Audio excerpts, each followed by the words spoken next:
श्रीमन्नारायण लक्ष्मी नारायण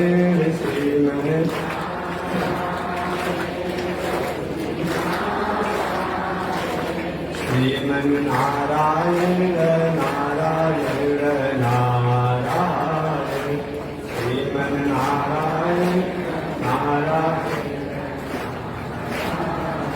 बोलिए श्री लक्ष्मी नारायण भगवान की। अनंताचार्य कृपया वेदांत द्वय पारगम रामकृष्णांग सद्भक्तम विश्वक्सेन मुनिं भजे।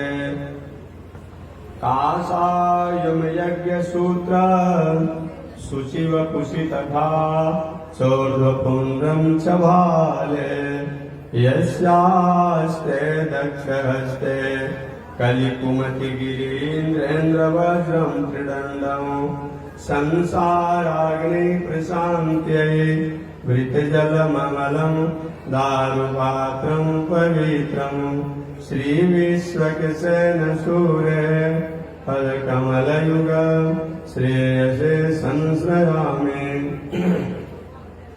लक्ष्मीनाथ समारम्भां नाथयामुनमध्यमाम् अस्मदाचार्यपर्यन्तां वन्दे गुरुपरम्पराम्। नारायणाय विद्महे वासुदेवाय धीमहि तन्नो विष्णु प्रचोदयात्। महालक्ष्म्यै च विद्महे विष्णुपत्न्यै च धीमहि तन्नो लक्ष्मी प्रचोदयात् तन्नो लक्ष्मी प्रचोदयात्।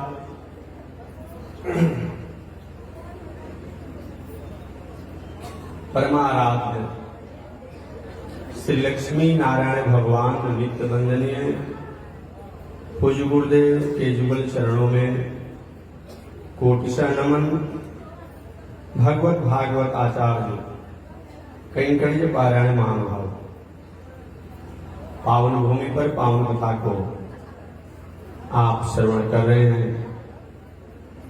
पावन कथा प्रसंग अंतर्गत आपने कथा के द्वारा श्रवण किया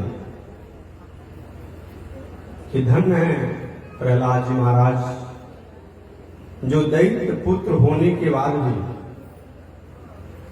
भगवान की भक्ति को छोड़ा गया। आज से हम लोग भागवत सप्ताह के रूप में चौथे दिन की कथा में प्रवेश कर रहे हैं। प्रहलाद जी महाराज राजकाज की व्यवस्था को करते हुए बहुत दिनों तक राज किए। बाद में चल करके अपने पुत्र को राजगद्दी पर बैठा करके और भगवान के भक्त और पार्षदों में जाकर के सम्मिलित हो गए।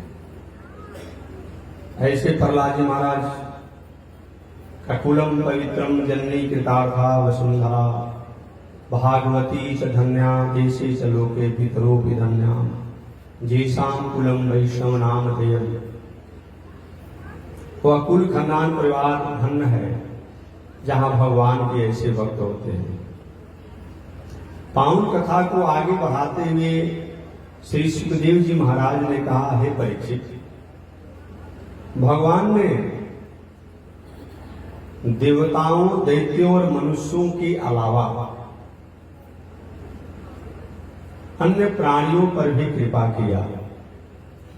भगवान ने देवताओं पर भी कृपा किया, मनुष्यों पर भी कृपा किया, दैत्यों पर भी कृपा किया और अन्य प्राणियों पर भी कृपा किया। राजा परीक्षित महाराज, ऐसा कोई इतिहास है कि भगवान ने देवता, दैत्य, दानव के अलावा और प्राणियों पर, पशुओं पर भी कृपा किया हो? क्या? हाँ महाराज। वो कौन सी कथा है? कह कि वह गजेंद्र की कथा है। गजेंद्र की कथा है। भगवान ने हाथी पर भी कृपा किया। महाराज इस कथा को विस्तार से आप बताइए। तो श्री सुखदेव जी परीक्षित से कहते हैं कि हे परीक्षित, जो 14 मनवंतर होते हैं, उन 14 मनवंतर में मनवंतर किसे कहा जाता है? मनवंतर का मतलब क्या होता है? मनु और मनवंतर, एक मनु के शासन काल से दूसरे मनु के शासन काल जो आता है, उसके बीच के काल को, समय को मनवंतर कहा जाता है। एक मनु के शासन काल से दूसरे मनु के शासन काल प्रारंभ होता है, उसके बीच के काल को मनवंतर कहा जाता है। 14 मनु होते हैं। तो 14 मनु की कथा आप समय से श्रवण करते आ रहे हैं। 14 मनु लोग शासन करते हैं। एक दिन पहले मैंने बताया था कि 4,32,000 वर्ष कलियुग की आयु है। 4,32,000 वर्ष में 2 का गुणा किया जाता है तो द्वापर युग की आयु होती है। 4,32,000 वर्ष में 3 की गुणा की जाती है तो त्रेता युग की आयु होती है। 4,32,000 वर्ष में 4 की गुणा की जाती है तो सतयुग की आयु होती है। और चारों युगों की आयु को जोड़ देने पर जितना होता है उसको एक चतुर्युगी कहते हैं। और इस प्रकार चारों युगों को 71 बार, चारों युगों की जितनी आयु है उस आयु को, चारों युगों को 71 बार बीतने में जितना समय लगता है उसको एक मनवंतर कहते हैं। एक मनु का शासन काल होता है। इस प्रकार 14 गो मनु लोग शासन करते हैं और 14 मनु का जो शासन काल होता है वो ब्रह्मा जी का एक दिन होता है। उस दिन से ब्रह्मा जी 100 वर्ष जीते हैं। पुनः एक बार मोबाइल पर गुणा कर लीजिएगा। 4,32,000 वर्ष कलयुग की आयु, 4,32,000 वर्ष में 2 का गुणा किया जाए तो द्वापर युग की आयु, 4,32,000 वर्ष में 3 का गुणा किया जाए तो त्रेता युग की आयु, 4,32,000 वर्ष में 4 का गुणा किया जाए तो सतयुग की आयु, और चारों युगों की आयु को जोड़ दिया जाए तो एक चतुर्युगी कहलाता है। और जितना आयु होगा चारों युगों की आयु, उसमें 71 का गुणा कर देंगे, एक मनु का शासन काल होता है, और उसमें 14 का गुणा कर देंगे तो 14 मनु का शासन काल हो जाता है। उसमें 100 का गुणा कर देंगे तो ब्रह्मा जी का आयु हो जाता है। इस आयु से ब्रह्मा जी रहते हैं। तो मनु और मनवंतर की बात आपने जाना। एक मनु से दूसरे मनु के शासन काल के बीच के समय को मनवंतर कहा जाता है। 14 को मनु लोग शासन करते हैं। जैसे 7 दिन होता है, अतवार, सोमवार, मंगल, बुध, बृहस्पति, शुक्र, शनिचर होता है ना, उसी प्रकार से 14 को मनवंतर होता है। मनु हो तो शासन करते हैं। तो प्रथम मनवंतर के मनु कौन है? स्वयंभुव मनु, जो ब्रह्मा जी के पुत्र हैं, जिनके द्वारा सृष्टि का विस्तार हुआ। दूसरे मनु का नाम है स्वारोचित मनु, ये अग्नि के पुत्र हैं, ये भी अपने शासन काम करते हैं। और तीसरे मनु का नाम है उत्तम मनु, ये प्रियव्रत के पुत्र हैं। और चौथे मनु का नाम है तामस मनु, जो तीसरे मनु जो हैं उत्तम, उनके भाई हैं। इस प्रकार और इसी चौथे मनवंतर में, चौथे मनु के शासन काल में गज और ग्राह की लड़ाई हुई थी। गज और ग्राह, इन दोनों का लड़ाई हुआ था। सुखदेव जी ने कहा, परीक्षित, वह गज और ग्राह की लड़ाई को समान लड़ाई नहीं है। महाराज ये बताएं, चौथे मनवंतर में वह गज और ग्राह की लड़ाई कैसे हुई, इस कथा को विस्तार से बताइए। सुखदेव जी कहते हैं, परीक्षित, परम रम्य क्षीर सागर के स्थित द्वीप पर एक त्रिकुट नाम का सुंदर विशाल पर्वत, उस त्रिकुट पर्वत की तराई में, तलहटी में एक सुंदर उद्यान था, बागीचा था, उपवन था। उस उपवन के बीच में एक सुंदर सरोवर था जो बहुत अपूर्व नैसर्गिक छटा से संपन्न था। उसमें कमल खिले रहते, आज भी है। उसमें पंछियां कलरव करते, और उसी परम रम विशाल त्रिकुट पर्वत की तराई के तलहटी में और उपवन में अनेक जीव जंतु, बाघ, सिंह, हाथी इत्यादि जीव रहते। सब लोग आनंद में रहते। जो उस तलहटी में रहने वाला, त्रिकुट पर्वत की तलहटी तराई में रहने वाला जो एक हाथी था, उसके पास बहुत बड़ा बल था। बल तो बताया गया था कि 10,000 हाथी का बल था, इतना बलवान था।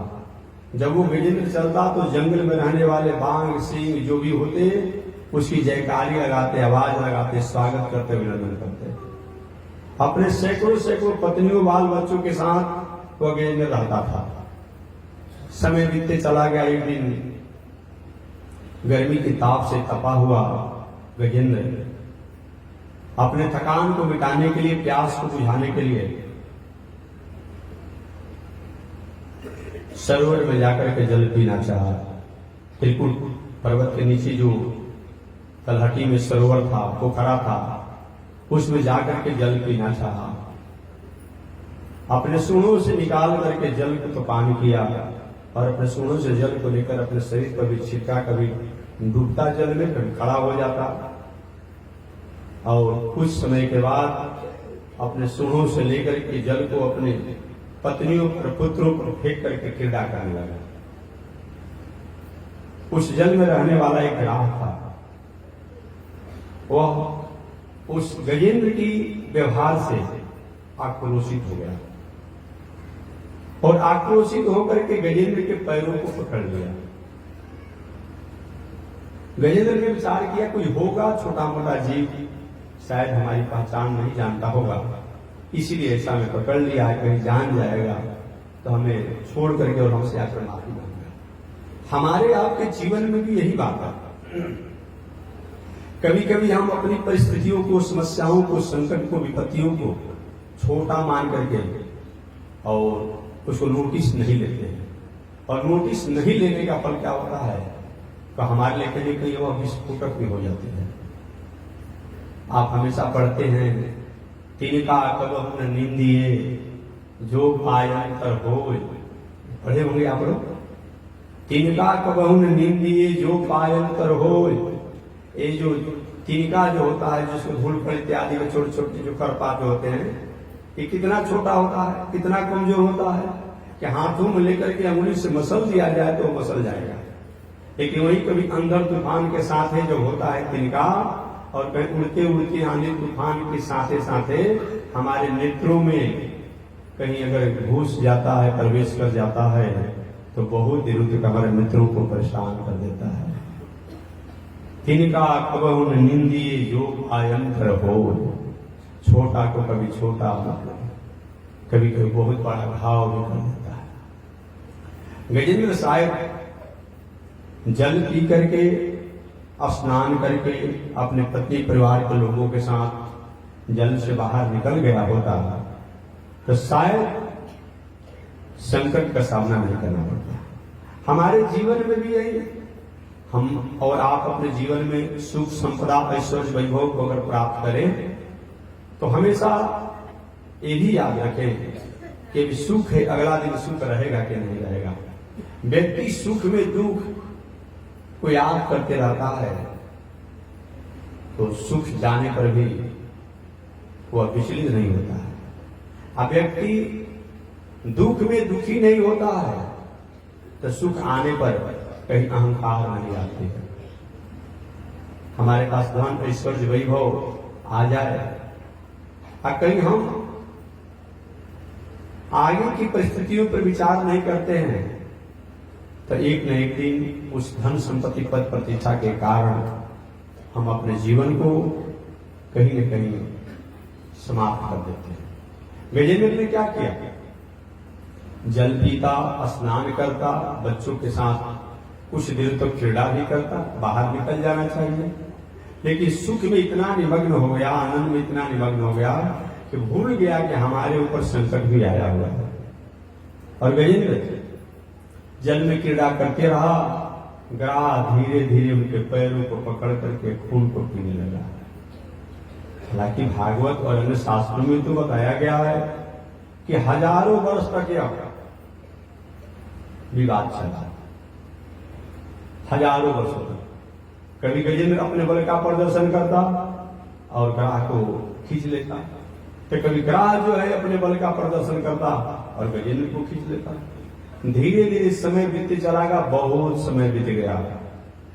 गजेंद्र को होगा कि नहीं, ये छोटा कोई जीव नहीं है, ये तो मेरा संकट बनने जा रहा है, मेरा बाधक बनने जा रहा है, समस्या बनने जा रहा है। गजेंद्र पहले अब अपने बल को लगाया, लेकिन बरसों से भोजन नहीं करने के कारण कमजोर हो गया था। उसने सबसे पहले अपनी पत्नी से कहा, श्रीमती जी, रात को रात नहीं समझा, दिन को दिन नहीं समझा, क्या आप मेरी सहायता नहीं करोगी? कुछ समय तो पत्नी ने सहयोग किया, सूढ़ों में सूढ़ों को लगा करके पूछों में पूछ को सूढ़ से खींचते हुए किसी तरह से निकालने की कोशिश की, लेकिन नहीं निकल पाया। हाथनियों ने अपने पुत्रों से कहा, बेटा तुम भी बल लगाओ, अपने पिताजी को बाहर निकालो। कोई लोग प्रयास किए, लेकिन संकट टला। हमारे आपके जीवन में भी यही है, धन पद परिवार ऐश्वर्य वैभव को हमने घर परिवार में दिया है, किया है, तो कुछ दिनों तो लोग पुत्र के रूप में हो, पौत्र के रूप में हो, परिवार जो भी हो, हमारी सेवा करता है। कैसे भी पिताजी बाबा जी खुशहाल हो जाए, लगा रहता है। लेकिन संकट दुख का जब समाधान नहीं हो पाता है, तो जो सेवा करने वाले, चाहे पुत्र हो, पौत्र हो, परिवार के लोग हैं, वही अब धीरे धीरे कहना शुरू कर देते हैं, अब पिताजी को बाबा को बहुत कष्ट हो रहा है, अब चले जाते तो ठीक रहता है। पहले तो स्वास्थ्य लाभ की कामना करते हैं, और जब व्यक्ति के स्वास्थ्य लाभ की कोई उम्मीद नहीं है, तो वही अब कामना करते हैं कि अब चले जाते तो अच्छा होता, क्योंकि बहुत कष्ट हो रहा है। कष्ट हो रहा है, लेकिन सेवा करने का भी ये करना पड़ता है कि अगर सेवा न करना पड़े, ये विचार कर मरने की कामना करते हैं। कुछ दिनों तो गजेंद्र की पत्नियों ने, पुत्रों ने सहयोग किया, बाहर निकालने का प्रयास किया, लेकिन कुछ समाधान नहीं हुआ, तो अंत में ये लोग छोड़ करके जानने लगे। गजेंद्र ने कहा, अपनी पत्नियों से कहा, मेरा साथ तुम छोड़ रही हो? तो उसने कहा कि आप मर ही रहे हैं, अब बचने की उम्मीद नहीं है कि हम भी मर जाए, अब मैं जा रहा हूं। अपने पुत्रों से कहा, बेटा मैं तुम्हारे लिए रात को रात नहीं समझा, दिन को दिन नहीं समझा, रात दिन तुम्हारे साथ क्रीड़ा करते रहा, तुम भी मुझे छोड़कर जा रहे हो? क्या पिताजी आप तो कुछ खा पी नहीं रहे हैं, हम भी भूखे प्यासे हैं, क्या भूखे प्यासे मरे कि अपनी भी व्यवस्था कुछ करे? वो भी निकल गए, बच्चे निकल गए, पत्नी निकल गई, और गजेंद्र असहाय हो गया। धीरे धीरे ग्राह उस गजेंद्र को कमजोर कर दिया, और कमजोर क्या कर दिया, धीरे धीरे हाथी अब जल में अपने को अस्वस्थ और कमजोर भान करने लगा। ग्राह उसको खींचते खींचते और अथाह अगाध जल में ले गया। कहा तो जाता है कि केवल गजेंद्र का सूढ़ का अग्रभाग ही बचा था। गजेंद्र ने सोचा कि मैंने सुना है कि देवता लोग रक्षा करते हैं संकट में, तो गजेंद्र ने पुकारा, ब्रह्मा दयो घोसुरा, हे ब्रह्मा जी, हे पितामह, क्या आप मेरी रक्षा नहीं करेंगे? ब्रह्मा जी के बस 4 सिर है कि भाई आवाज कहां से आ रही है? अब इसी विचार में थे, पूरब से आ रही है कि पश्चिम से आ रही है, उत्तर से आ रही है कि दक्षिण से आ रही है। अरे ब्रह्मा जी कहां चले, सोच ही रहे थे, तो संकट में फंसा हुआ गजेंद्र ने सोचा कि शायद ब्रह्मा जी बूढ़े हो गए होंगे, हो सकता अपने को असमर्थ मानते होंगे, तो शंकर जी को पुकारा। शंकर ने कहा हमको पुकारा है, बाद में किसी दूसरे को पुकारेगा तो हम क्या करेंगे, हमारी बेइज्जती हो जाएगी। बारी बारी से गजेंद्र ने सभी देवताओं को पुकारा, लेकिन किसी ने रक्षा नहीं किया। नक्रग्रस्त समुद्रित करमो ब्रह्मादयो भोसुरा रक्षन्ता इति दीनवाक्यकरिणम् देवेश शक्तेषु च मा भयसीरिति तस्य चक्रहनने चक्रायुधा श्रीधरो यार्तत्राणपरायण स भगवान नारायणो मे गति। सभी देवता लोगों ने साथ छोड़ दिया। आपने रामचरितमानस में सुना होगा, पढ़ा होगा कि देवताओं का स्वभाव आपने सुना होगा, इंद्रिय द्वार झरोखा नाना। भाई मानस की चौपाई अशुद्ध हो जाएगा तो आप शुद्ध कर लीजिएगा। और जो भी चाहे संस्कृत में श्लोक हो, शब्द हो, मानस में हो और किसी में हो, अगर कहीं अशुद्ध हो जा रहा होगा कहीं आपके समझ में, उसको शुद्ध कर लीजिएगा। बात समझिए। एक तो भाई चश्मा लगाया है, कभी कभी श्लोक भी थोड़ा अप डाउन होने से भी कुछ हो जाता है, तो इसकी हिम्मत एक महात्मा ने शुद्ध बोल दिया तो आप शुद्ध कर लीजिएगा। तो मैं निवेदन करना चाहता हूं कि देवताओं के बारे में मानस में भी मानसकार ने कहा है, क्या देवता लोग हैं? इंद्रिय द्वार झरोखा नाना। ये देवता लोग हमसे पूजा पाठ करवाते हैं, हमसे सेवा लेते हैं, लेकिन जब हमारी बारी आती है कहीं भटकने के लिए तो देवता लोग द्वार पर खड़े रहते हैं अलग अलग जगहों पर। आपने सुना होगा कान के देवता अलग है, आंख के देवता अलग है, नाक के देवता अलग है, मुंह के देवता अलग है, हाथ के देवता अलग है, पैर के देवता अलग है, पेशाब इंद्री के देवता अलग है, लक्षण का मार्ग के देवता अलग है, पैखाना मार्ग के देवता अलग है। सबके अलग अलग देवता बताया गया है। लेकिन करते क्या लोग हैं? इंद्रिय द्वार झरोखा नाना। ये इंद्रिय द्वार पर ड्यूटी तो करते रहते, खड़े तो रहते हैं, हमसे सब पूजा पाठ करवाते रहते हैं, सेवा लेते रहते हैं, लेकिन जब कोई भटकने की बारी हमारी आती इंद्रियों को तो कहते कौन दिख रहा है, कर लो, बाद में सोच लिया जाएगा। एक गलत काम करने के लिए छोड़ देते हैं। जानते हैं कि अगर कहीं ये भी अच्छा हो जाएगा तो हमारा पूजा कौन करेगा। अरे कोई भी बड़ा आदमी, बड़ा नेता जो होता है, आपको तभी तक आदर सम्मान करता है जब उसके बराबर में आप अपने को नहीं होना चाहते हैं। और जब बराबर में होना चाहते हैं तो क्या करता है? वो कहीं न कहीं कुछ न कुछ आपके प्रति वो अपनी उदासी स्थिति में आ जाता है। तो इन देवताओं की हाल है, एक हमारे से सेवा लेते हैं, हमारे से पूजा लेते हैं, हमारे से आराधना करवाते हैं, लेकिन हम कहीं भटकने की स्थिति में आते हैं तो इंद्रिय द्वार झरोखा नाना, ये हर झरोखा पर खुला छोड़ देते हैं, कवाड़ी खोल देते हैं, कहते हैं बेटा कर लो, कोई बात नहीं। यही देवता लोग हैं। कोई देवता सहायता नहीं किया। नक्र ग्रस्त समुद्रितकरम ब्रह्मादयो भोसुरा रक्षन्ता इति दीनवाक्यकरिणम् देवेश शक्तेषु च मां भयसीरिति तस्य चक्रहनने चक्रायुधा श्रीधरो। सबसे जब कोई देवता नहीं आया तो एक गजेंद्र ने कहा, अरे इस दुनिया की रक्षा करने वाला जो परमात्मा है, जिससे दुनिया पलती है, फूलती है, विकसित होती है, क्या वो भी मेरी रक्षा नहीं करेंगे?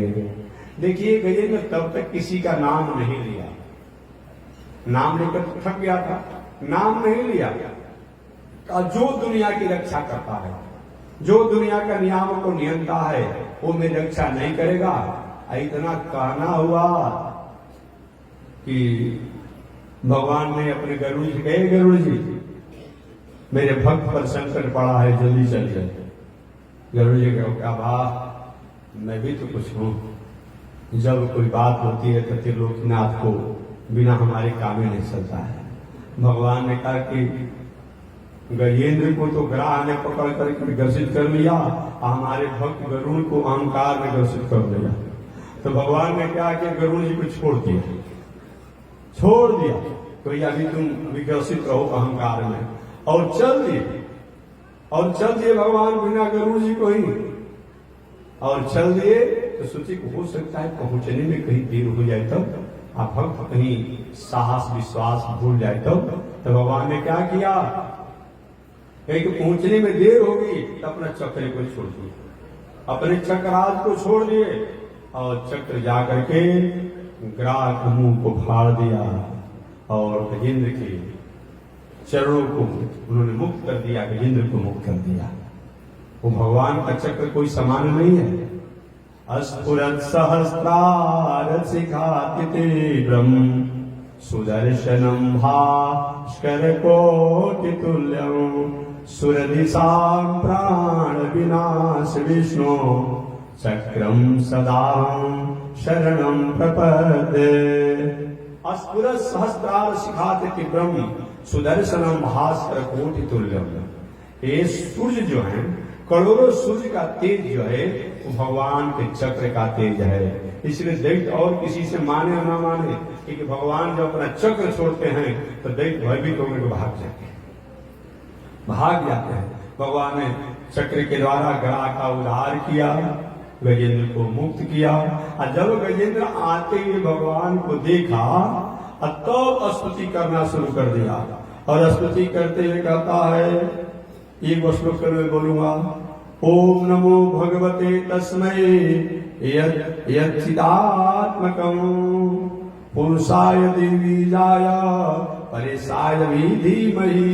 हे प्रभु, मैं उन भगवान को प्रणाम करता हूँ, उन सत्ता को मैं प्रणाम करता हूँ, उन सत्य को मैं प्रणाम करता हूँ, उन शक्ति को मैं प्रणाम करता हूँ जो सच्चित आनंद के रूप में होकर के दुनिया को मंगल करते हैं और संसार के प्राणियों का बीज रूप में होकर के जो पुरुष बन करके दुनिया को कृतार्थ करते हैं। इसलिए भगवान प्रथम पुरुष हैं, अतः उनके नाम पर वेद में एक सूक्ति है, जिस सूक्त का नाम है पुरुष सूक्त।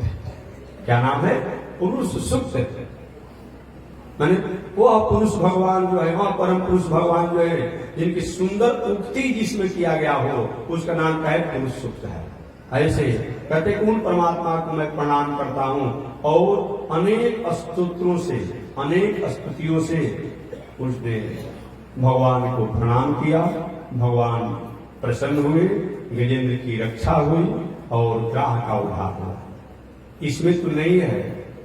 महामाया पंडित मदन मोहन महामना जी हमेशा कहा करते थे, अपने किताब में उन्होंने लिखा है, पंडित मदन मोहन मालवीय जी महाराज, कि जब मैं अपने संकट में आता तो मैं गजेंद्र मोक्ष का पाठ करता।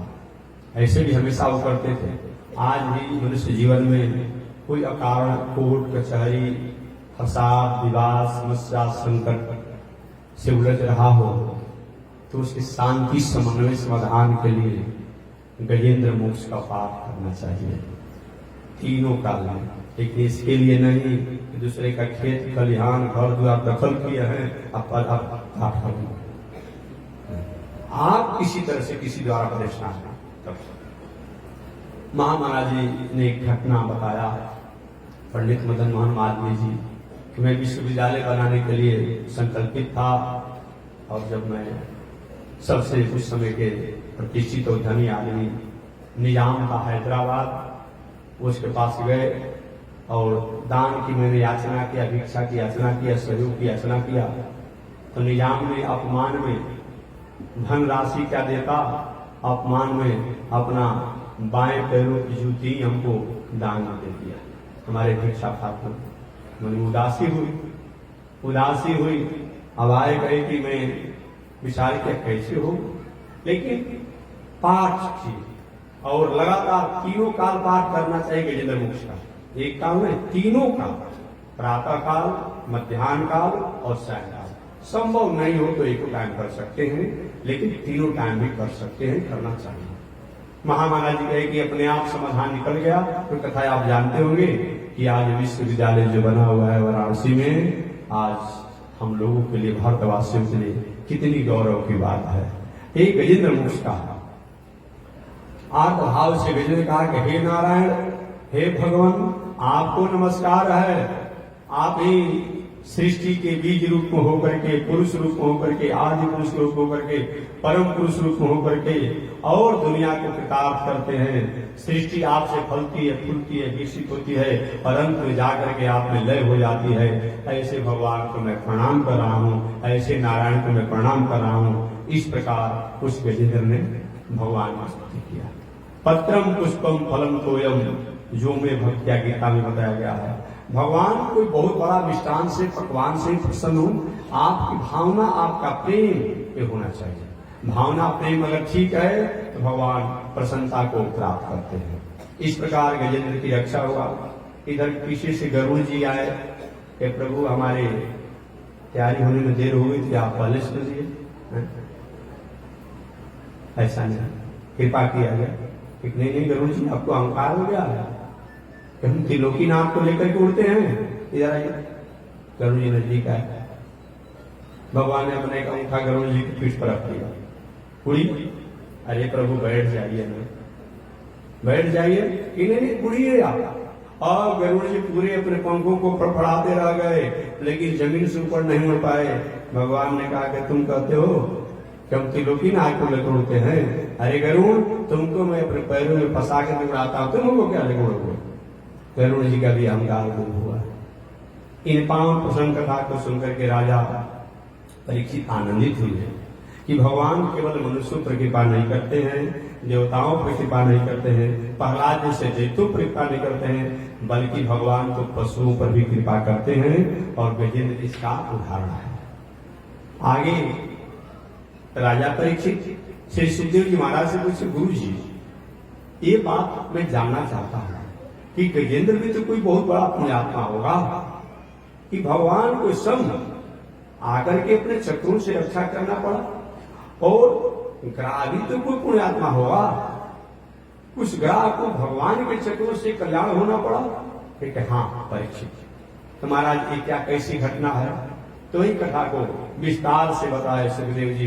अन्य शास्त्रों में भी निवेदन किया गया है और समान रूप इसमें भी है कि कई बार से सुनो, वह ग्राह जो था, वह ग्राह हुहु नाम का गंधर्व था। क्या था? हुहु नाम का गंधर्व था। वो देवल ऋषि के शाप के कारण वो ग्राह बना हुआ था। देवल ऋषि के शाप के कारण बना हुआ था। दूसरी कथा आती है कि अन्य पुराणों में कि एक बार देवल ऋषि स्नान कर रहे थे, और स्नान जब कर रहे थे तो हुहु नाम के गंधर्व ने विचार किया कि बाबा दिन भर आंख बन के रहते, नाक दबाए रहते हैं, हमेशा अपने में मौन रहते हैं, मैं किससे हंसना न बोलना न डोलना, आज बाबा को हंसा कर मरेंगे। गंधर्व का मतलब जानते आप लोग हैं, जो जैसे रंगमंच पर ड्रामा और रामा इत्यादि नाट्य में एक होते हैं कॉमिक करने वाले, जिनको अपनी भाषा में आप दूसरा कहते हैं, जोकर कहते हैं, जोकर कहते हैं, जो भी आप कहते हैं। बात तो अटपट कहता है, लेकिन जो व्यक्ति बैठा रहेगा उसको हंसना पड़ेगा, ऐसा वो बात करेगा। बात तो उसकी अटपट होती है। तो ये देवलोक में भी एक गंधर्व होते हैं जो वैदुष्य होते हैं। ये ऐसे ऐसे बात कहेंगे, ऐसे ऐसे गायन करेंगे कि देवता लोग जो काम करते करते जो रहते हैं, थके रहते हैं, इनकी भाषा से, शब्दों से हंसने लगते हैं। तो यही देवलोक के रहने वाला हुहु नाम का गंधर्व ये सोचा कि ये बाबा देवल जी को आज हंसा करके मारेंगे। अब क्या क्या, जहां देवल ऋषि स्नान करके जब संध्या वंदन कर रहे थे और नेत्रों को बंद करके वो कुछ दूरी पर से जल में वो इनके सामने डूबा, और डूब कर नीचे नीचे जल में आकर के उनके पैरों को पकड़ लिया। और पैरों को जब पकड़ लिया, अब हुहु ऋषि कहते अरे हु करते, अब देवल ऋषि कहते अरे कोई जीव हमारे पैरों को पकड़ लिया, पैरों को पकड़ लिया। उसमें जल्द से खड़ा हो गया, बाबा जी डर गए ना, कोई जीव नहीं पकड़ा, हमने आपको चरणों को पकड़ा था। देवल सिंह अरे दुष्ट कति थे, हम भला बुरा जो भी पूजा पाठ कर रहे थे, हमको पूजा में तुमने भंग कर दिया, तुमको पैर पकड़ने की बहुत बड़ा आदत बना हुआ है, तो जाओ मर करके ग्राह बन जाओ। वही देवल ऋषि के शाप के कारण ये हुहु नाम का गंधर्व जो है ग्राह बन गया। दूसरी पौराणिक कथा आती है कि देवल ऋषि सोनपुर हरिहर क्षेत्र में, यही सोनपुर हरिहर क्षेत्र में तपस्या साधना में थे। एक बार नारद जी से मुलाकात हो गई। देवताओं के हंस करने वाले वैदुष्य हाहा और हो, ये दोनों गंधर्व हैं। हाहा और होहो, ये दोनों गंधर्व हैं। नारद जी का बाबा ये बताओ ना, हम दोनों में श्रेष्ठ कौन है? नारद जी ने कोई मेरा विषय नहीं है, मैं अपनी भक्ति में रहता हूँ, इसके अलग मेरे पास समय नहीं है। तो नहीं तो बताइए कौन निर्णय करेगा हम लोगों में श्रेष्ठ कौन है? तो नारद जी कहा कि चले जाओ हरिहर क्षेत्र में, सोनपुर में, वहीं पर देवल ऋषि हैं, इसके बहुत बड़े अनुभवी हैं, उनके पास जाकर के तुम अपना गान तान बजान करना, तो निर्णय करेंगे तुम दोनों में श्रेष्ठ कौन है। ये हा और हो नाम के गंधर्व दोनों आए देवल ऋषि के पास हरिहर क्षेत्र सोनपुर में और अपनी अनेक कला कौशलता का प्रदर्शन किया, लेकिन वो तो अपनी साधना में थे, उनको कोई अनुभव नहीं था। अरे क्या महात्मा बताएगा रात में पूजा पाठ करने वाला, जो कुछ नहीं बोलना चाहिए वो बोलना शुरू कर दिया लोगों ने। हाहा और लोगों ने देवल ऋषि ने कह जाओ, हम ही तुम्हारा निर्णय करने के लिए हैं, हम पूजा पाठ करने वाले आदमी, और कहीं तुमको जाना चाहिए तो जाओ तुम गज और ग्राह हो जाओ। वही देवल ऋषि के साथ के कारण हो नाम का गंधर्व जो है वह ग्राह बन गया, और हाहा नाम का गंधर्व जो है वह गजेंद्र बन गया। अन्य पुराणों में और भी कथा आती है, अन्य पुराणों में कथा आती है कि दक्षिण भारत में द्रविड़ देश में पांड्य देश का एक राजा था, जिसका नाम था राजा इंद्रदुम्न। राजा इंद्रदुम्न जो है मल्याचल पर्वत पर घूमते हुए गया, और घूमते हुए वहां जब गया तो जाकर के मौन व्रत धारण करके और भगवान श्री कृष्ण की आराधना करने लगा राजा इंद्रदुम्न।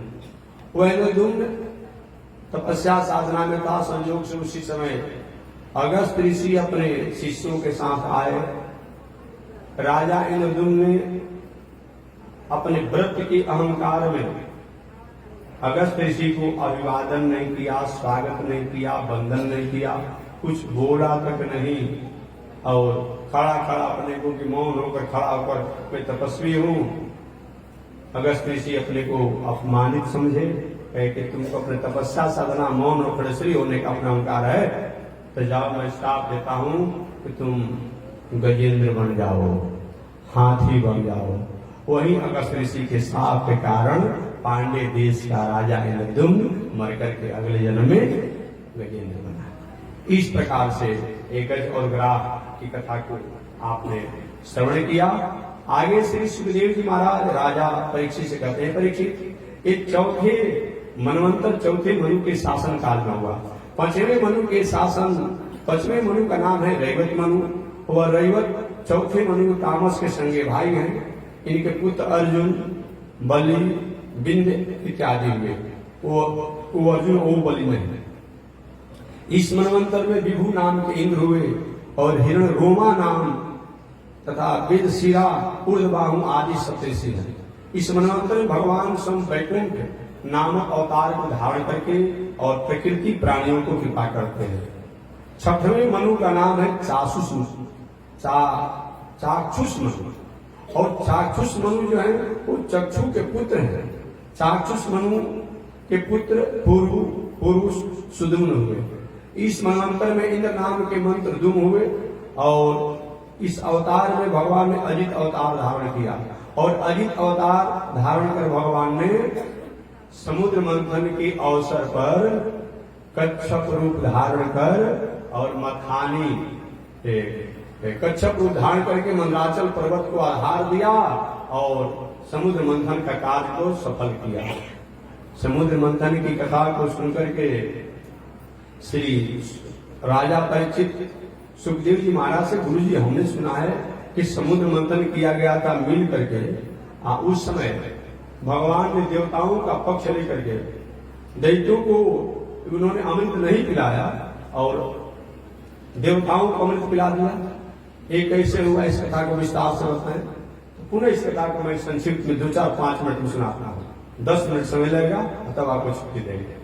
तो इस कथा को राजा परीक्षित के सामने श्री सुखदेव जी महाराज सुनाते हुए कहते, परीक्षित क्षीर सागर का मंथन कैसे हुआ इस पर विचार करें।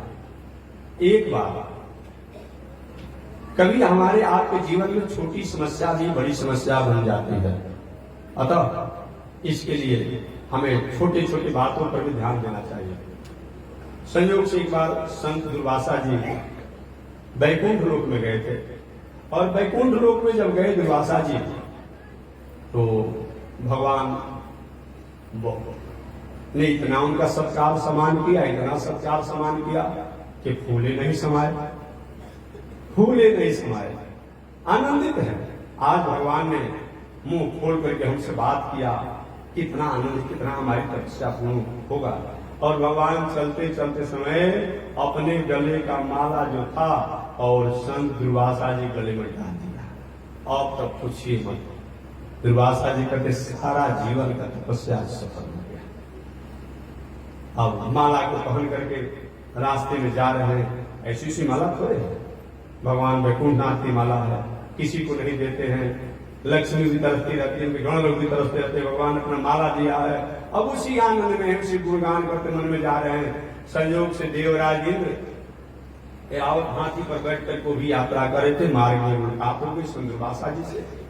देवराज इंद्र ने संत दुर्वासा जी को प्रणाम किया, और प्रणाम जब किया तो दुर्वासा जी सोचे कि चलो भाई देवलोक का राजा है तो ये भी प्रतिष्ठित पद है, और भगवान वैकुंठनाथ का माला जो अपने गले में पहने थे, और उस माला को क्या किए, उन्होंने देवराज इंद्र को कहा, लो बेटा तुम्हारी मंगल है, इसलिए सब कुछ सब वस्तु नहीं देना चाहिए, और माला दे दी। देवराज इंद्र तो बोला नहीं, लेकिन मन में कामना किया, वाह वैकुंठनाथ की माला वैकुंठनाथ भगवान पहने, और उस माला को संत दुर्वासा पहने, और दुर्वासा जी का माला हम पहने, हम भी थोड़े कोई कम हो, कहा नहीं, मन में भावना किया। और अभी दुर्वासा जी माला लगा करके मंगल कामना करके जी कुछ आगे बढ़ रहे थे, और उनके सामने ही कुछ अभी आगे ही बढ़े हुए, उस माला को निकाल करके देवराज इंद्र ने अपने हाथी के मस्तक पर लगा दिया, और हाथी ने क्या किया, अपने सूंड से माला को निकाला और निकाल कर चरणों के नीचे मसल दिया। संत दुर्वासा जी तो बहुत बड़ा अपराध है, इसको बड़ा अहंकार हो गया है। इसलिए हमेशा मैं कहता हूं तुलसी पत्र हो, भगवान का तीर्थ हो। संत महात्मा लोग जो मंदिर में जाते हैं तो कहीं तीर्थ होता है तो नीचे कपड़ा ले लेते हैं, रुमाल लेते हैं, कुछ कुर्ता को खोल कर थोड़ा सा जल नीचे तीर्थ का नहीं गिरना चाहिए। तुलसी पत्र इत्यादि जो बढ़ता हो उसको भी अपमान नहीं होना चाहिए। हाँ, तीर्थ स्थानों में कहीं वृंदावन इत्यादि में कहीं हो जाए, होना तो नहीं चाहिए, तो हो जाता हो तो उस पर विचार करना चाहिए। ये बहुत बड़ा दोष है, ये दोष बताया गया है। कई लोग हमसे पूछते रहते कि महात्मा जी ये बताइए कि रविवार को या मंगल को या कौन कौन से दिन को तुलसी पत्ता तोड़ना चाहिए कि नहीं। हमने कहा कि देखिए भावना अगर है कि नहीं तोड़ना चाहिए, लेकिन पहले आप तो रख लीजिए। तुलसी पत्र कम से कम 2-3 दिन तक ले उसको बासी होने पर बासी नहीं माना जाता है।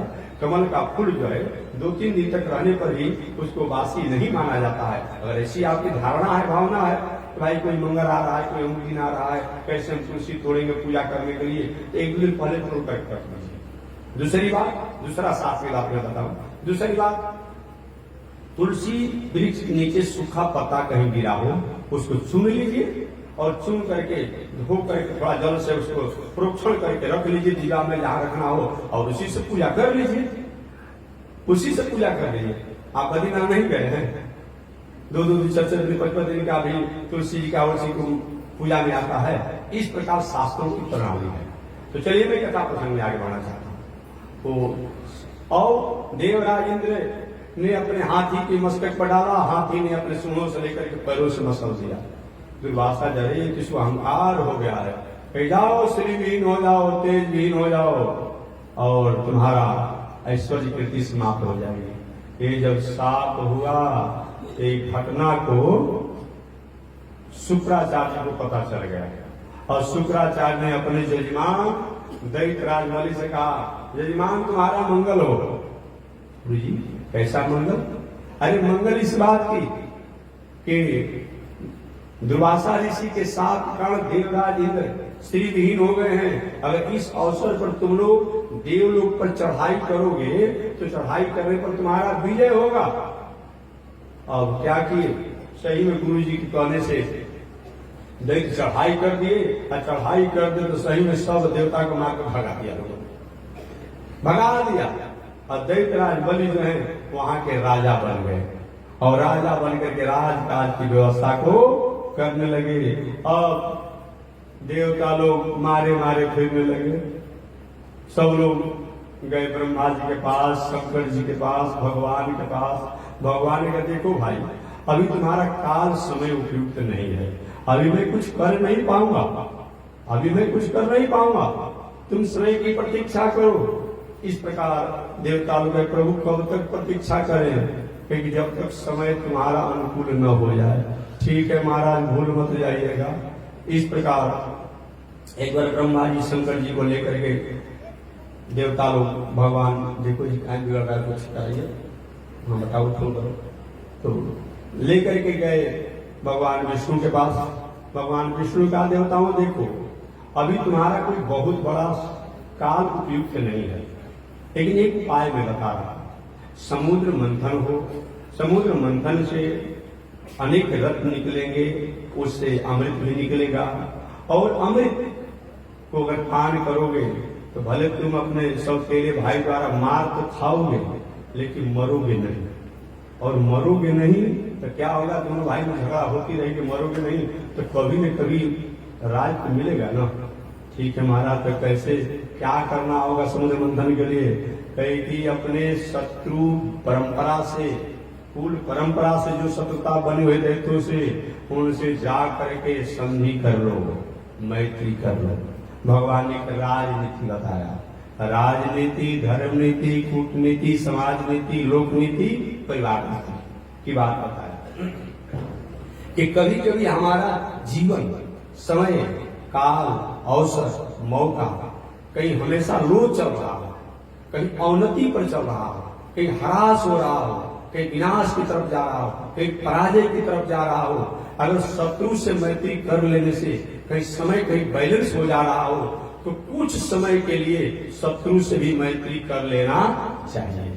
ये राजनीति है, ये धर्म नीति है, ये कूटनीति है, ये समाज नीति है, ये लोक नीति है, ये परिवार नीति है। और भगवान ने एक उदाहरण दे दिया कि देवताओं इसी तरह से मैं नहीं कह रहा हूं, एक उदाहरण भगवान ने दिया। क्या इसी तरह से मैं नहीं कह रहा हूं? अरयोपी ही संध्या सती काजार्थ गौरवे अहि मूषक बल देवा हे अर्कस्व पदवी गतई।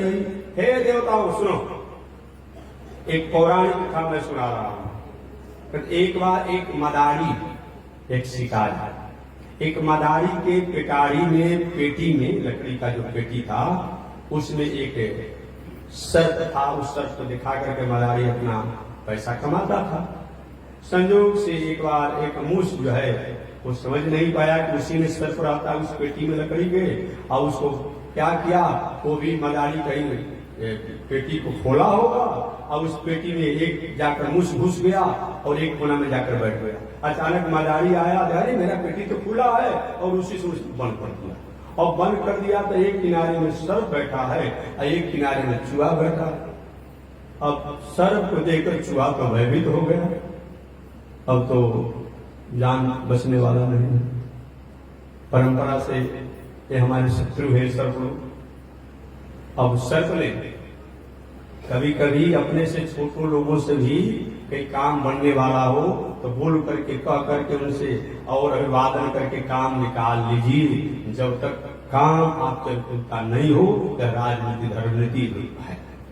अब सर्प बड़ा, अब सर्प ने क्या कि चूहा से कहा, अरे भतीजे तुम्हारी मंगल कामना, भांजे तुम्हारी मंगल कामना। क्या भाई, कि कहिया से सब सर्प जो है हमारे मामा बन गए। अब भाई मामा कह दिए तो संबोधन करने में, मामा जी इस संबंध कब से लागू हुआ है? तो सर्प ने कहा कि हम सभी सर्पों ने तय किया है कि हम अगर इसी तरह से चूहों को अगर मारते जाएंगे, खाते जाएंगे, इन चूहों के द्वारा बनाए गए घर में हम रहते हैं। अब चूहा ही नहीं रहेंगे तो बिल कहां से होगा? अब बिल नहीं हुआ तो हम कहां से रहेंगे? तो हम ही मार दिए जाएंगे। तो हम लोगों ने तय कर लिया है कि अब चूहों को खाएंगे नहीं, अब इनकी वंश परंपरा को रहने देंगे अपनी रक्षा के लिए।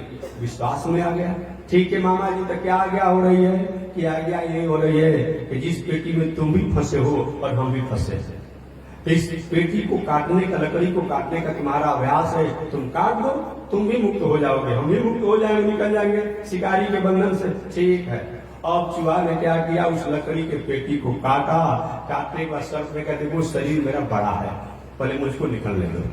अब ठीक है, अब सर्प जो भी बाहर निकल गया, अब पीछे से जो भी चूहा निकले और उनको पकड़ लिया सर्प ने। अरे मामा जी ये क्या कर रहे हैं? लेकिन नहीं, जब संकट था तो के लिए समझौता था, ये हमेशा के लिए समझी नहीं है। इस कथा को भगवान ने देवताओं को सुनाया। ताकि देवताओं, जब तक से तुम्हारा समय है 5 मिनट में मैं सुना दूंगा, प्रश्न बीच में छोड़ने में थोड़ा अस्वस्थ हो जाएगा। तो भगवान के जब तक तुम्हारा समय अवनति में है, ह्रास में है, तब तक तुम दैत्यों से संधि कर लो। ये नीति है। आपके कोई बहुत बड़ा शत्रु पुराना हो, एक उसके बिना काम बिगड़ रहा हो, तो कुछ समय के लिए मैत्री कर लीजिए, दंड प्रणाम कर लीजिए, अभिवादन कर लीजिए, अभिनंदन कर दीजिए, स्वागत कर दीजिए, लेकिन हमेशा के लिए नहीं। और ठीक है, अब यही कथा को सुना दिया भगवान ने। अब देवता लोग गए दैत्यराज बलि के पास, दंड प्रणाम, आइए। बताओ कैसे आना हुआ? कहे कि आपके पिता भी कश्यप से, हमारे पिता भी कश्यप से। देवताओं ने कहा, दैत्यों ने कहा आज की बात है, आज क्या सुना रहे हैं? ठीक है, हम नहीं जानते हैं। नहीं जानते हैं, केवल माता का अंतर है। हमारी माता का नाम है अदिति, देवताओं की माता का, और आप दैत्यों की माता का नाम है अदिति। ठीक है भाई, हम लोग पिता एक ही हैं। क्या कहना चाहते हैं? कि कहना चाहते हैं कि दोनों भाई आपस में झगड़ा करें, होते रहेगा, लेकिन मरी नहीं। अरे ऐसे भला थोड़े होता है, जो जन्म लिया वो मरेगा नहीं, मरी नहीं। क्या करना होगा? क्योंकि समुद्र मंथन होगा, समुद्र मंथन से अमृत निकलेगा और अमृत को हम दोनों लोग पिएंगे। अरे भला इतना सहज काम है समुद्र मंथन? कि नहीं, हम साहस करें। मान संधि हुआ, दोनों का समझौता पर संधि हुआ, दोनों दस्तखत किया और ठीक है चलिए समुद्र मंथन हो। बड़े कौतूहल भी, आनंद भी हुआ। अरे समुद्र मंथन होगा तो मथानी किसको बनाया जाएगा? मंदराचल पर्वत को मथानी बनाया गया। रस्सी किसको बनाया जाए? वासुकी नाग जी को बनाया गया। वासुकी नाग ने कहा हमारा क्या परसेंटेज बनेगा? कि कुछ परसेंटेज आपको भी मिलेगा। जो लोग क्या करते हैं, कहीं भी सांप देखते हैं तो मार करके मुंह पूछ देते हैं, देखेंगे ना। और किसी जीवों के साथ ऐसा नियम नहीं है कि विषैले का सर्प कहीं आप देखते हैं तो मरने के बाद उसको मुंह पूछा जाता है। देखते ही नहीं देखते आप लोग, विषैला के सर्प हुआ तो मार के पूछ देता है, मार देता है लोग। देखो अमृत के लिए मरेंगे तो नहीं। हाँ, तो मंदराचल पर्वत को मथानी बनाया गया, वासुकी नाग को रस्सी बनाया गया, और हुआ कि चलिए अब इस मंदराचल पर्वत को उठाया, इसको उठाया गया। अब टांगने लगे दैत्य देवता दोनों मिल करके। तो हुआ क्या, आधे लोग तो पर्वत के नीचे ही दबते थे। किसी का हाथ टूट गया, किसी का घोट टूट गया, किसी का सिर टूट गया। राम राम अमृत कब मिलेगा? रात ऐसे लोग बन जाएंगे। पुनः भगवान प्रगट होकर के कुछ को स्वस्थ किए और किसी तरह से भगवान लगे और लाकर अपने गरुड़ पर, और फिर मंदराचल पर्वत को समुद्र के किनारा रखा गया। अब हुआ कि कैसे एक नागवासुकी को रस्सी बनाया जाएगा। उसमें देवताओं ने कह दिया कि सर्प का मुंह जो होता है श्रेष्ठ होता है और पूंछ जो होता है अधम होता है। हम देवता बड़े बाप के बेटा है, हमारी माता बड़ी है, देवता लोग छोटे हैं, छोटी माता के हैं, तो हम लोग सर्प के मुंह पकड़ेंगे और आप दैत्य पूंछ पकड़ेंगे। दैत्य के एक तरह रहने दीजिए, हम लोग नहीं करेंगे, आप बने रहे बड़े आदमी। अब दैत्य चल गए। भगवान ने भी बताया था कि देखो पहले तुम लोग यही बात करना है, अगर कहीं सीधा बात करने से उल्टा काम हो जाए तो ठीक है, और उल्टा करने से सीधा हो जाए तभी ठीक है। तो समय नहीं है कि हमेशा मैं सुनाते रहता हूँ, थोड़ा सुनाइए देता हूँ, घर पहुंच जाना है कि कभी कभी घर में रहते हुए आप परिवार पत्नी के साथ और कहीं उल्टा बात बोलने से अगर सीधा काम हो जाता हो तो कर लेना चाहिए। घर में कहीं पत्नी या कोई परिवार कोई झगड़ालू हो, मान ली कोई पत्नी आस्तिक है तो पति उपद्रवकारी है, कोई पति ठीक है पत्नी नाराज है, और कोई संत महात्मा कोई पति लेकर पुरुष लेकर गया घर में, अरे सुन रहे भाई संत महात्मा जा रहे थे, अतिथि जा रहे थे, रात हो गया था, भोजन बनाकर खिला, तो कहेगी कि ये होटल है क्या, कि धर्मशाला है, कम बोले कराऊंगा, हम नहीं कराऊंगा। ऐसा होता है। आप कहीं अगर अपने आप में स्त्री बढ़िया हो, आप पति कहीं अगर अपने आप में नास्तिक हो, तो कहीं पत्नी चली गई, किसी कोई ऐसा आती थी तो वो कहते कहाँ चली गई थी, तो दूसरा उसका होता है। तो घर में उल्टा सीधा बोलकर भी घर में काम चला लेना चाहिए। एक हास्य में पौराणिक कथा मैं सुना दूं। एक ऐसे ही हमारे ब्राह्मण देवता थे, हमेशा कथा सुनाता हूं, एक थोड़ा समय में सुना रहा। ब्राह्मण देवता थे, उनकी पत्नी जी बहुत बड़ा खतरनाक थी। बात समझ गए ना, बहुत बड़ा खतरनाक थी। कोई भी काम करना चाहते थे ब्राह्मण देवता ना, तो पत्नी के नहीं होगा। कोई संत महात्मा ने कहा नहीं खिलाऊंगा, कोई ये काम कर नहीं करूंगा। अब एक बार महात्मा जी के पास के, महाराज जी क्या करें, घर में रहना नहीं बनता है, पत्नी से पटता नहीं है। तो महात्मा जी ने कहा कि जो आपको काम करना है ठीक उल्टा बात बोलिए, बस सीधा काम बोलो। आज सीधा बोल देंगे तो उल्टा हो जाएगा। अब उस समझ गए पंडित जी, ठीक है यही होगा। अब क्या कोई अतिथि आता, सुन रही हो, मालूम पड़ता धर्मशाला लोगों ने समझ रखा है, 10-20 हमेशा लोग आते हैं, मत भोजन बनाओ।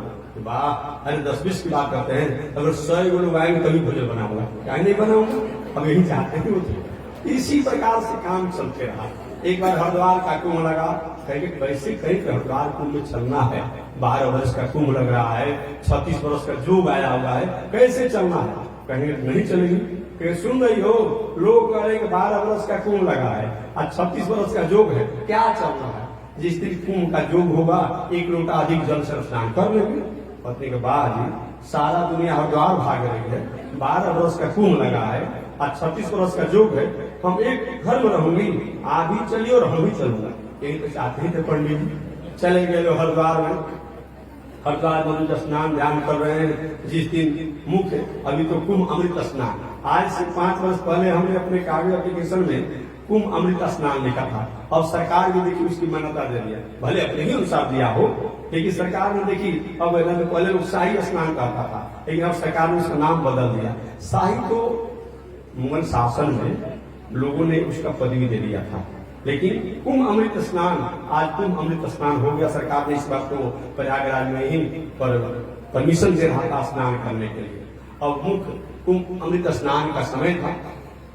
कहे पंडित जी की देखो आज भीड़ भड़का रहेगा, कहाँ जाना है, हर की पौड़ी है, कहाँ क्या जाना। वाह महाराज, इतना दूर से चलकर आए हूँ, अब कहीं स्नान करूंगी, ऐसा नहीं होगा, हर की पौड़ी में चलूंगा। चाहते ही थे। अब हर की पौड़ी में गए, वो दिन सीधा बात बोल दिए। अब सीधा बात है बोली तो उल्टा बोलना चाहता था। अब सीधा बात बोले देखो धार बहुत तेज है। आज जो आप लोग हर की पौड़ी में जो गए होंगे ना, स्त्री पुरुष बहुत धार तेज रहता है। हर की पौड़ी में भीतर नहीं जाना है, बह जाओगी कि वाह इतने दूर से चल कर आए किनारे नहाने के लिए, और भीतर जाऊंगा। अजय भी भीतर गई कि बह गई। और पंडित जी कहते हैं ना तो ये मछुआरो, मैंने आज सीधा बोल करके अपना काम बिगाड़ लिया, जल्दी नाव लाओ, जल्दी आओ, देखो मेरी पंडिताइन कहाँ तक बह गई, कहाँ चली गई। और बेचारे जाल पर जाल फेंक रहा है, वहां जाल पर जाल फेंक रहा है, नहीं चल रहा है। और पंडित जी कह रहे क्या कर रहे हो तुम लोग भाई, क्या कर रहे हो। कि महाराज जाल ही तो फेंक रहे हैं, कहाँ फेंक रहे हो। एक धार की तरफ फेंक रही है, धार आगे बढ़ रही है। नहीं नहीं, जिंदगी भर उल्टा काम किया है, तो उल्टा करके गए पीछे जाल फेंक लिया, और सही में पीछा जाल फेंका गया तो सही उसी जाल में फंस करके आ गए।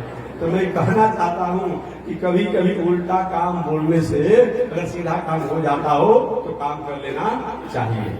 यही भगवान ने देवताओं को समझाया। क्या कि दैत्यों ने कहा कि ठीक है, आप बड़े बने रहिए, हम नहीं मंथन करेंगे। अरे चलो तो तुम ही लोग मुंह की तरफ पढ़ो और हम लोग कुछ की तरफ रहे। पहले भी देवता लोग चाहते थे कि मुंह की तरफ जब मंथन होगा तो विष निकलेगा, अब विष निकलेगा तो उसके तेज निस्तेज हो जाएंगे। लेकिन पहले करेंगे हम रहेंगे पूंछ की तरफ तो काम बिगड़ जाता है कि नहीं। तब आगे चल करके दैत्य देवता लोग हो गए पूंछ की तरफ और दैत्य हो गए मुंह की तरफ, और समुद्र मंथन होने लगा। और समुद्र मंथन जब हुआ, उस समुद्र मंथन से हलाहल विष निकला। सबसे पहले हुआ किसको दिया जाए, बाबा भूत बावन शंकर को, प्रभु आप ही कृपा कीजिए। अमृत के लिए मंथन किया गया और विष निकल गया। देव देव महादेव भूतात्मन भूत भावना त्राहिण, हे देवताओं के मंगल करने वाले देव, आप इस कालकूट को, विष को पान कीजिए। शंकर जी ने विष को जब पान किया, सोचे कि हृदय में तो मेरे भगवान नारायण रहते हैं, उन पर प्रभाव पड़ेगा और ऊपर कहीं फेंक देते हैं तो सृष्टि का अहित हो जाएगा। तो उस हलाहल विष को ऊपर बाहर नहीं आने दिए, हृदय से नीचे नहीं आने दिए, गर्दन में ही रोक रख दिए। इसीलिए उस विष को पान करने कारण शंकर जी का एक नाम हो गया नीलकंठ। बोलिए नीलकंठ महादेव की। वही नीलकंठ महादेव है, नीलाकंठ हो गया। आगे और भी ये रत्न के निकले, जो मैं संक्षिप्त निवेदन कर दूं कि 14 रत्न जो निकले समुद्र मंथन से। सबसे पहले कालकूट विष निकला जो शंकर जी पान किए। काम धेनु गाय, ऋषि ने कहा मैं लूंगा। श्वेत रंग के ऊंचे सवा घोड़ा, इसको देवराज इंद्र लिए। चंद्रमा निकले, उनको देवताओं की कोटि में रख दिया गया कि देवता बने रहेंगे। और पारिजात वृक्ष हुआ कि कार्पस मणि के रूप में स्वर्ग में रख दिया जाए कि किसी को दिया नहीं जाएगा। और कल्प वृक्ष को भी स्वर्ग में रख दिया गया। रंभा इत्यादि अप्सरा, इनको भी हुआ कि ये अप्सराएं स्वर्ग में रहेगी मनोरंजन करने के लिए। एरावत हाथी ये देवराज इंद्र को दे दिया गया। और कौस्तुभ मणि निकला जो भगवान के, भाई मेरा भी तो हक होता है, भगवान ने लिया। और शंख भगवान ने ले लिया। 11वें नंबर पर बारूदी शराब निकला, जुम बराबर जुम शराब। भगवान ने इशारा किया देवताओं को कि जब पी लेंगे नहीं तब ठीक रहेगा, तुम्हारे लिए ले दो। अब हंगामा मचा दिया देवतों ने। जो हो गया सो हो गया, जो बंटवारा हो गया, अभी निर्णय होगा तभी आगे मंथन होगा। ये हमें चाहिए, बारूदी शराब हमें चाहिए। देवता भाई ले लो तुम्हें, और बारूदी पी लिया लोग। आप पी लिया तो समझे, पेपर को देखे आप लोग, जब हिलता है तो मालूम होता है कि पृथ्वी को हिला देगा। देखे है ना, अब पी लिया लोग। अब पी लिया तो अपने नशा में हो गया। 12वें नंबर में लक्ष्मी जी प्रकट हुई। अब लक्ष्मी जी प्रकट हुई तो दैत्यों ने कहा कि मैं लूंगा, मैं लूंगा, मैं लूंगा। देवता भी तो कही नहीं, लेकिन चाहते थे कि हमारी लक्ष्मी हो जाती तो अच्छा हो। भगवान भी थे, अरे भाई सब लोग तुम ही लोगे तो हम कहाँ जाएंगे, हमको भी तो कुछ दो। अब हुआ कि नहीं नहीं ऐसे नहीं जाएगा, लॉटरी सिस्टम होगी, स्वयंवर होगा और लक्ष्मी जी जिसको चाहेगी उसको वर्ण करे कि किसी को दिया नहीं जाएगा। ठीक है, और स्वयंवर हुआ। अब सब लोग बैठे, देवता दैत्य, अरे दाढ़ी वाले, मूछ वाले, चिमटा वाले, सब बाबा लोग बैठे। तुम्हारी वाले लक्ष्मी कौन चाहिए जी? लक्ष्मी की तो सबको चाहिए ना। अब सब लोग बैठे। अब लक्ष्मी जी सबकी तरफ गई। सबसे पहले ब्रह्मा बाबा कि बाबा तो बड़ी ज्ञानी है लेकिन बूढ़े हो गए हैं। शंकर जी को, शंकर जी अच्छे तो हैं लेकिन समाधि में रहते हैं। ऐसे बारी बार देवराज इंद्र है लेकिन चंचल स्वभाव के हैं। दुर्वासा जी हैं लेकिन इनके नाके पर साफ रहता है। बारी बारी से सबकी तरफ करके अंत में जिसको मैं चाहती हूँ ये तो नीचे मुड़ी करके बैठे हुए हैं। भगवान विष्णु चुपचाप बैठे हुए थे। अब लक्ष्मी जी क्या की, घूमते घूमते गई और जा करके भगवान नारायण के गला में माला डाल दी। बोलिए लक्ष्मी नारायण भगवान की। समय तो नहीं है, मैं कथा सुनाना चाहता हूँ। अब एक ऐसा क्या हुआ, एक बार लक्ष्मी जी ने भगवान से पूछा था, प्रभु सारे लोग, बूढ़ा बाबा दांत टूट गया, लार गिर रहा है, जीव इधर उधर काम नहीं कर, आंख से कान से सब शक्ति समाप्त हो गई है, अब फिर भी क्या करते हैं, अपना विवाह महोत्सव बना रहा है। लक्ष्मी प्रभु दुनिया के लोग अपना विवाह मनाते हैं महोत्सव, हमारा विवाह आपका विवाह महोत्सव नहीं होगा। भगवान के देवी जी हमारा तुम्हारा विवाह होता तब तो महोत्सव मनाया जाता, विवाह नहीं होता तो महोत्सव कहां से मनाया जाए? तुम अजन्मा हो, मैं भी अजन्मा हूं, कहां से विवाह महोत्सव मनाया जाए? नहीं प्रभु मनाना पड़ेगा। तो भगवान ने ठीक है, उपक्रम कर रहे हैं। वही जब समुद्र मंथन हुआ तो समुद्र मंथन से लक्ष्मी जी के साथ भगवान नारायण का विवाह हुआ। बोलिए लक्ष्मी नारायण भगवान की। वही लक्ष्मी नारायण भगवान का विवाह महोत्सव मनाना शुरू हो गया। इस प्रकार अब लक्ष्मी जी के बाद धन्वंतरी वैद्य अमृत कलश लेकर निकले और अमृत कलश निकले तो संयोग से उनके कलश, उनके हाथों से दैत्यों ने अमृत कलश छीन लिया। हम पिएंगे तो हम पिएंगे तो हम पिएंगे, यही अमृत कलश लेकर के और भागा छीनी में 12 वर्ष लग गया। नासिक, हरिद्वार, उज्जैन, प्रयाग ये घूमते घूमते 12 वर्ष लग गया। और जहां जहां अमृत रखा गया आज भी मान्यता है तो वहां उस योग पर स्नान करने से अमृत पीने जैसा फल होता है, इसीलिए आज भी कुंभ लगता है। और वहीं चारों जगहों पर नासिक में, हरिद्वार में, उज्जैन में और प्रयाग में रखा गया। इस अमृत लेकर जब भाग रहे थे, जब दैत्यों ने छीन लिया तो बृहस्पति जी, सूर्य और चंद्रमा इन तीनों ने वो रक्षा किया कि भाई कहीं एक गिर मत जाए, फूट मत जाए, कहीं सुख मत जाए। इसके लिए इसी जब तीनों का योग होता है, सूर्य का, चंद्रमा का, बृहस्पति का, और तब कुंभ का पर्व लगता है, तब कुंभ का पर्व लगता है। इस प्रकार एक 14 गो रत्न जो है एक प्राप्त हुए। एक कौन कौन 14 रत्न है संक्षिप्त में गिरा दूं, आप गिन लीजिए। प्रथम में कालकूट 20, दूसरे में कामधेनु गाय, तीसरे में ऊंचाई सरवा घोड़ा, चौथा चंद्रमा और पांचवा पारिजात वृक्ष और छठवां कल्प वृक्ष, सातवां रंभा आदि अप्सरा, आठवां एरावत हाथी, नौवां कस्तूर मणि और 10वां शंख, 11वां शराब बारुणी और 12वां लक्ष्मी जी, 13वां धनवंतरी वैद और 14वां अमृत। ये 14 गो रत्न जो है ये समुद्र से प्राप्त हुआ। और प्राप्त होने के बाद दैत्य देवताओं के हाथ से अमृत छीन लिए। देवता लोग उदास हो गए, भगवान से प्रभु हमारा क्या होगा, इतना समझी करके मेहनत करके हमने किया, भगवान एक विश्वास रखो, धैर्य रखो।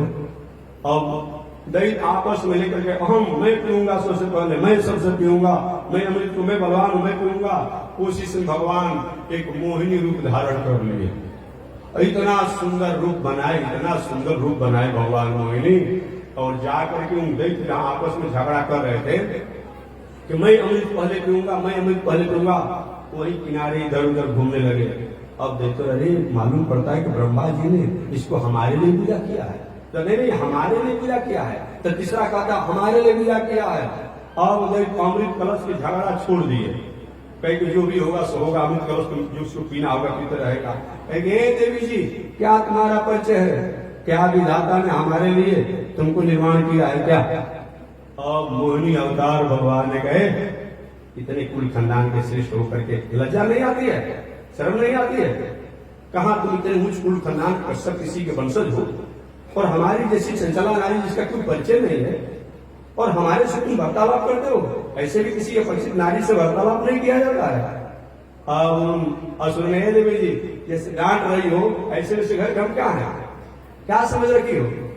मैं तो तुम्हारा परिचय पूछ रहा हूं ना। अच्छा परिचय पूछ रहे, ठीक क्या बात है कि इतने लोग क्यों जुटे हैं? कहे कि हम अमृत प्राप्त किए समुद्र मंथन से और पीने का विवाद चल रहा है, हमारी इच्छा है कि देवता को हम नहीं पिलाएंगे, हम असुर पिए, हम असुरों में भी आपस में विवाद चल रहा है कि पहले मैं पीऊंगा तो पहले मैं पीऊंगा। ठीक है तुम बंटवारा कर दोगे? मोहिनी अवतार भगवान ने कहा हमारे तो विश्वास कर रहे हैं, अगर कहीं बंटवारा में कुछ भेद कर दिया तो अरे जैसे चाहो वैसे कर दो लो।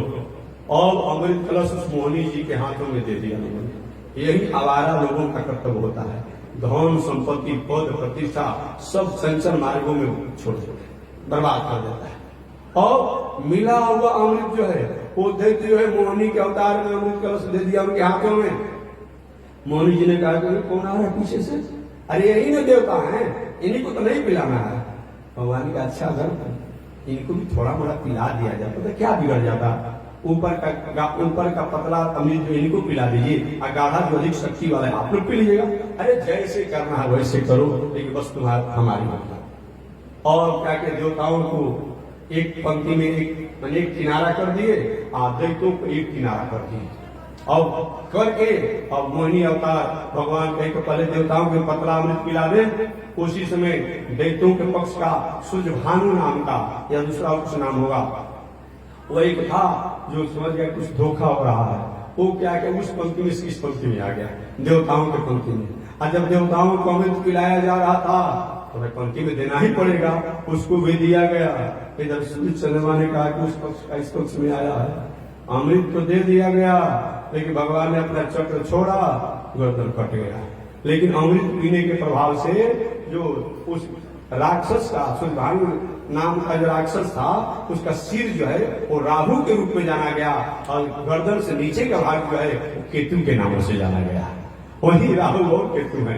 वही आज भी बदला लेने के लिए ग्रहण लगता है ना, तो सूर्य और चंद्रमा से बदला आज भी वो लेता है। आप देखते होंगे सूर्य चंद्रमा में जो ग्रहण लगता है वो राहु का आज भी हमारे ऐसा बर्ताव हुआ है। और बंटवारा होने लगा। बंटवारा होते होते भगवान ने क्या किया, पतला अमृत की बात कह के पूरा पूरा अमृत देवताओं को पिला दिया। थोड़ा बड़ा अमृत बचा कलश में। देखो अरे अभी तक पतला अमृत समाप्त नहीं हुआ। ये क्या हुआ नहीं, ये मोहिनी नहीं है, ये तो विष्णु है। एक छलिया बन करके स्त्री का वेश बनाया है और काय को वहीं पर धरो पकड़ो मारो। अब देवासुर संग्राम से, लेकिन तो पी लिए थे। अब जब पी लिए थे देवासुर संग्राम हुआ और अमृत के प्रभाव से दैत्यों को प्राय सब देवताओं ने पलायन कर दिया। और कुछ बचा हुआ अमृत जो था उसको ले जाकर स्वर्ग में धरोहर के रूप में रख दिया गया। जब अमृत मिलेगा नहीं, वही अमृत जब कभी कभी आवश्यकता पड़ती है तो किसी को उसको सुंघाया जाता है, पिलाया नहीं जाता है। थोड़ा बड़ा बचा है ना, सुंघाया जाता है।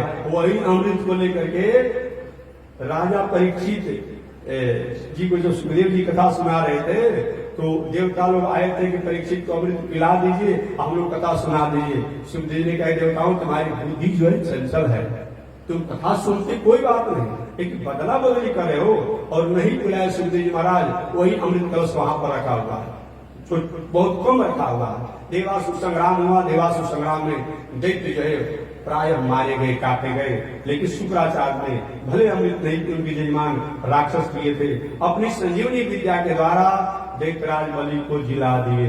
और दैत्यराज बलि को जब जिला दिए तो जिलाने के बाद अब हुआ कि कहीं गुरु जी ऐसा कोई उपाय है कि हम देवताओं पर विजय प्राप्त करने का है, जग तुम्हारे लिए मैं करूंगा। और जग पर जग, जग पर जग, लगातार 99 जग हो गया। 100वां जग होने वाला था और वह जगत पूरा हो जाता तो देवता के लिए हमेशा के लिए उनका पत्ता गोल हो जाता। वही जब 100वां जग जब हो रहा था तो 100वें जग के अवसर पर अब देवता लोग का हृदय कांपने लगा। अब भगवान के पास गए, प्रभु कृपा कीजिए। कहते देखो भैया मैं झगड़ा झूड़ी नहीं करूंगा, मैं विवेक से काम लूंगा। वही कश्यप अदिति महातपीना, कश्यप अदिति के पुत्र के रूप में वामन भगवान आए और मांग करके दैत्यराज बलि से और राज दे दिए उन देवताओं को। दैत्यराज बलि को रसातल भेज दिए। कल वामन भगवान की कथा विस्तार से मैं सुनाऊंगा। आज इसी के साथ मैं वाणी को विराम दे रहा हूँ। आगे परमात्मा की जय शिक्षा। श्रीमन्नारायण श्रीमन नारायण नारायण नारायण श्रीमन नारायण। बोलिए श्री लक्ष्मी नारायण भगवान की, विश्व जगदाधार श्री तिरंडी स्वामी जी महाराज की। हरि ओम। शांति शांति शांति।